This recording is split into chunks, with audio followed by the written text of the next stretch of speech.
बच्चे ऑफिस के फ़ोन पे तो इन्फॉर्मेशन ले ही रहे हैं। मुझे पर्सनली बच्चे देखिएगा मैसेज करने लगे हैं और सबका लगभग एक ही मैसेज आ रहा है, सीईटी का एग्ज़ाम कब तक होगा। तो प्यारे विद्यार्थियों, अगर मैं आपको बता दूं 2026 के अंदर 1 लाख पदों पर भर्ती आने वाली हैं और लगभग 23 भर्तियाँ इसमें शामिल है। तो सबसे पहले वो 23 भर्तियाँ कौन कौन सी है, वो सारी की सारी भर्तियाँ सीईटी 10+2 और सीईटी ग्रेजुएशन में शामिल हैं। और बात अटक रखी है सीईटी एग्ज़ाम को लेकर। सीईटी एग्ज़ाम की डेट है वो बार बार पोस्टपोन हो रही है। पहले ग्रेजुएशन की दे रखी थी, फिर सीईटी 10+2 की दे रखी है और वो भी अभी होना संभव नहीं लग रहा है। तो क्या 3 बदलाव बड़े हो सकते हैं सीईटी के अंदर, किस कारण से सीईटी का एग्जाम रुक रखा है, अपन कंप्लीट चर्चा करेंगे। अगर ये 3 बदलाव होते हैं तो मैं कहता हूँ 50% विद्यार्थी एग्जाम से बाहर हो जाएंगे, मतलब नौकरी लेना इतना टफेस्ट हो सकता है। तो जानिएगा 3 बदलाव कौन कौन से हैं और हम बात करेंगे सीईटी में इस बार कौन कौन सी भर्तियाँ शामिल होने जा रही हैं। तो प्यारे विद्यार्थियों, हम बात करते हैं। सबसे पहले ये हमारा टेलीग्राम ग्रुप है, या आप भी ज्वाइन कर लीजिएगा, क्योंकि इसमें मिलती हैं आपको क्लास की जितनी भी होती है उसकी पीडीएफ, शॉर्ट नोट्स हैं, एमसीक्यू सीरीज आती है इसके अंदर। एग्जाम का कोई भी रिजल्ट आता है यहाँ पर आपको मिल जाता है। एग्जाम से संबंधित न्यूज है, जैसे प्री डीएल्ड जो है आपके बीएसटीसी का फॉर्म डेट है 2 अप्रैल तक बढ़ा दिया है, तुरंत इन्फॉर्मेशन आपको यहाँ पर मिल जाती है। अब हम बात करते हैं सीईटी एग्जाम को लेकर। हाल ही की एक न्यूज है कि सीईटी नहीं होने से प्रदेश के 20 लाख बेरोजगारों को झटका, अगले 1 साल के लिए अटकी 23 नई भर्तियां। इस सीईटी के अंदर 23 भर्तियां शामिल हैं। इन 23 भर्तियां ये कब होगी, क्योंकि जो सीईटी 2024 में हुई थी, जो सीईटी 2024 के अंदर हुई थी, अगर हम उस सीईटी की बात करें 2024 की, तो उसकी वैधता आपके फरवरी 2025 तक थी। अब वो वैधता आपके खत्म हो गई है, इसकी वैलिडिटी खत्म हो चुकी है। तो अब विद्यार्थी कोई भी एग्जाम बिना सीईटी नहीं दे सकता है, यानी कि सबके पास सीईटी की डिग्री नहीं है, जिसके पास थी वो भी समाप्त हो चुकी है। अब बात रही इस सीईटी के अंदर 2026 में, सरकार ने कहा कि हम हर साल 1 लाख वैकेंसी करेंगे। तो 2025 में सरकार ने वादे के मुताबिक लगभग 1 लाख वैकेंसी की थी, इसमें कोई दो राय नहीं है।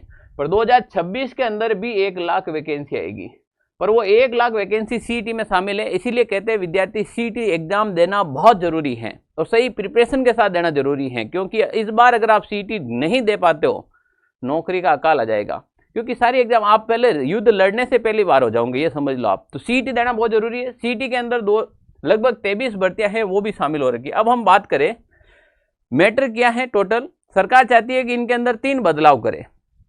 पहला बदलाव ये चाहती है कि सरकार कहती है कि हम जो रीट के अंदर, पात्रता परीक्षा के अंदर जो 60% है मिनिमम अंक, हम सीईटी में भी यही करें कि 60% लेकर आओ, फिर आप जो सीईटी है आपकी वो हम आजीवन वैलिड कर देंगे।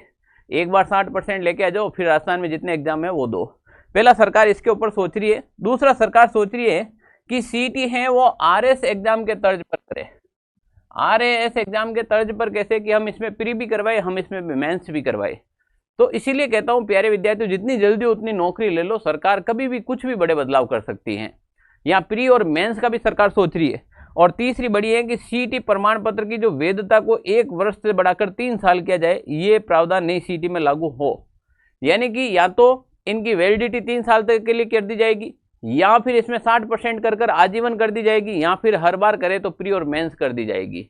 अब 3 में से एक बदलाव होना निश्चित है। अब इन 3 में से एक कोई भी हो सकता है। आपके हिसाब से कौन सा होना चाहिए, कमेंट करके जरूर बताएं।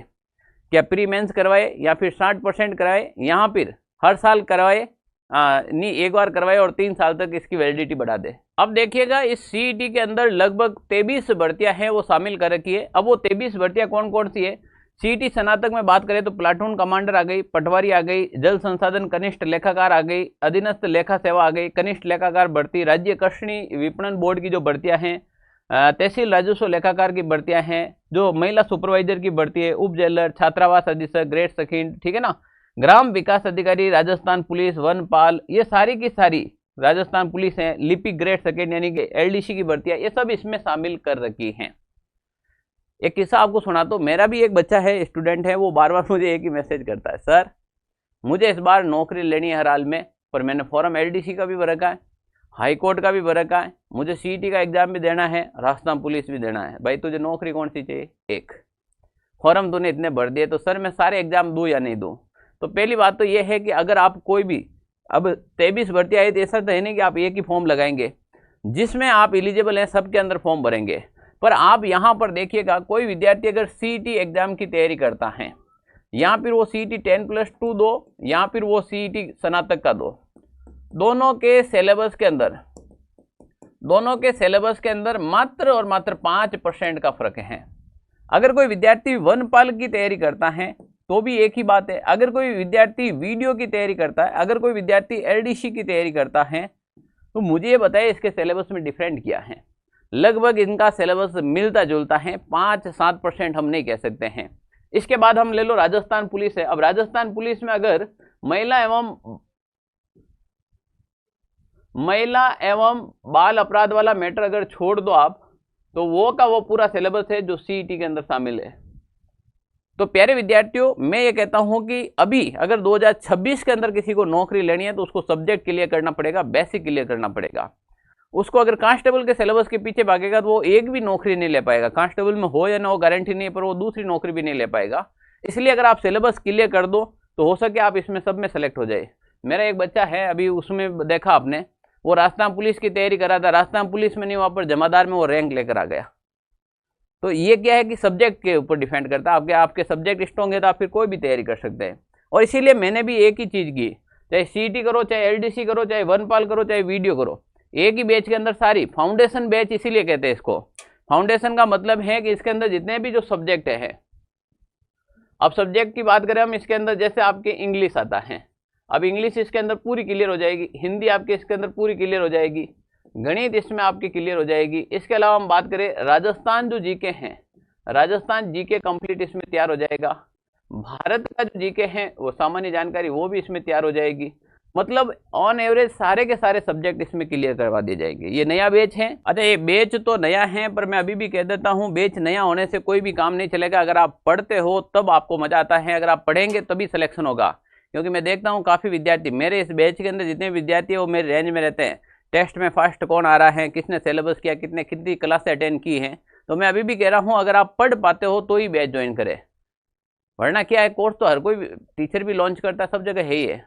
मैं सिलेक्शन चाहता हूं। अगर आप भी चाहते हैं कि 2026 में सिलेक्शन लेना, काफ़ी विद्यार्थी चाहते हैं कि सर मैं क्या ये बैच ज्वाइन करूं तो मेरा सिलेक्शन हो जाएगा क्या। जब मैंने कहता हूं कि आंखों में अरमान लिया, मंजिल को अपना मान लिया, फिर मुश्किल क्या आसान किया, जब ठान लिया तो ठान लिया। अगर कोई व्यक्ति ठान लेता है कि मुझे इस बार नौकरी लेनी है 2026 में, तो मैं कहता हूं अगर 3 महीने आप इस बैच को जमकर पढ़ लो, 3 माह के अंदर, तो मैं कहता हूं कि आप नौकरी ले लेंगे 2026 के अंदर। पर पढ़ना ईमानदारी के साथ, अपने माता पिता और हमारे साथ कभी भी धोखा मत करना, नौकरी मिल जाएगी।